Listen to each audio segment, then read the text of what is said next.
Greetings, history buffs, and welcome to Forgotten Faces. Today, we're embarking on a tumble through time into the dynamic and multicolored chronicles of Winnie Mandela. A tale as riveting as a blockbuster film, full of passion, resistance, and yes, controversy. Pop that popcorn, and let's dive headfirst into the life of this unyielding crusader for justice.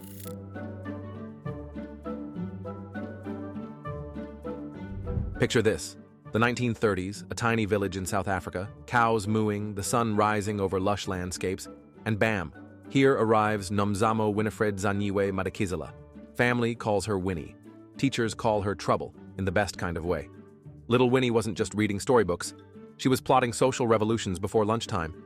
Raised in a family where intellectual curiosity was as frequent as tea time, she developed a sharp sense of justice. As a child, she once challenged her school teacher during a lesson because, as her peers would put it, Winnie had zero chill when it came to fairness.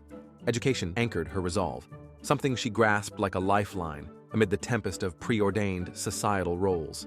Fast forward a few years, Winnie steps into Johannesburg not just with basic ambition, but with a reliable partner: social justice. Her career? Oh, just the minor feat of becoming South Africa's first black medical social worker.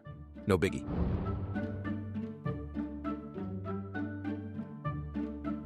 Now cue our romantic melodrama music, because 1957 tosses us straight into a meeting worthy of history's front pages. Nelson Mandela, lawyer, activist, and generally speaking, a catch. Enter stage right, a revolutionary joust. Sparks didn't just fly, they started bonfires.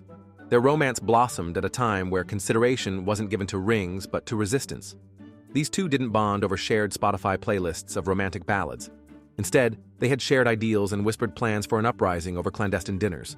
When they tied the knot, it was clear. Their union was as much about their commitment to each other as to an entire nation.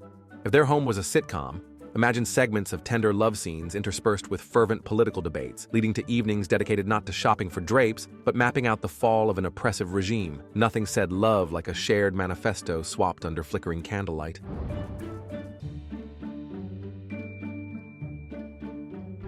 "1964 arrived. Nelson was shipped off on what you could call a very, very long business trip to Robben Island. Translation: a life sentence in prison. In his absence, imagine Winnie with her metaphorical superhero cape, flapping steadfast. She wasn't just taking the reins.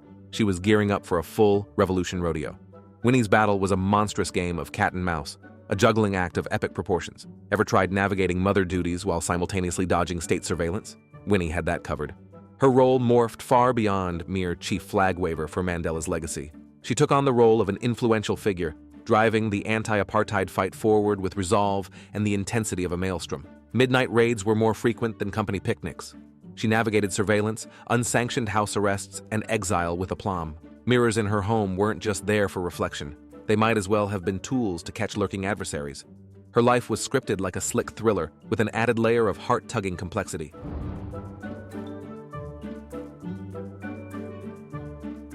Now let's zoom in on a part of Winnie Mandela's life that doesn't make it to movie screens quite as often: her time in internal exile. In 1977, after countless arrests and harassment, the apartheid regime took their repression to another level. Winnie was banished to Brandfort, a desolate, dusty town in the Orange Free State, far from the political hotspots of Johannesburg. Now you might think being exiled within your own country sounds almost bearable. Wrong. Brandfort wasn't just a change of scenery, it was state-sanctioned isolation. She was cut off from the media, her political allies, and even restricted on whom she could talk to. For 9 long years, Winnie lived in a government-owned shack with no running water or electricity. They didn't just want to imprison her body, they wanted to break her spirit. But here's the kicker. Winnie didn't just endure, she fought back. She turned Brandfort into a microcosm of resistance. She set up a clinic, started community projects, and became a symbol of defiance even in forced isolation. Foreign journalists still found ways to interview her, and her words would travel around the world, igniting solidarity. Every attempt to silence her only seemed to sharpen her resolve. This chapter of isolation forged her into what many called the mother of the nation, not by title, but by sheer, lived defiance.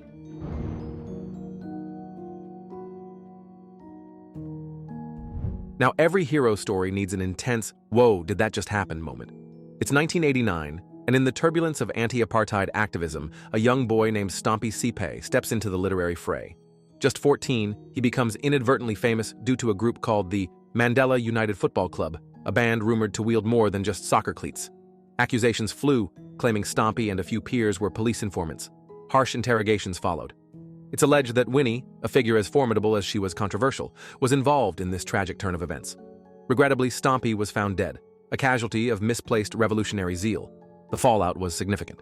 Winnie was convicted of kidnapping and being an accessory to assault, sentencing her to 6 years, later reduced on appeal. This chapter highlights the harsh dualities in her life, a woman of immense strength faced with the challenging complexities and moral ambiguities of political struggle.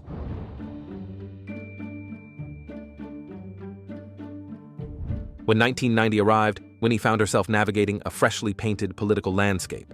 Apartheid was crumbling, Nelson was freed, and South Africa needed champions of both reconciliation and accountability.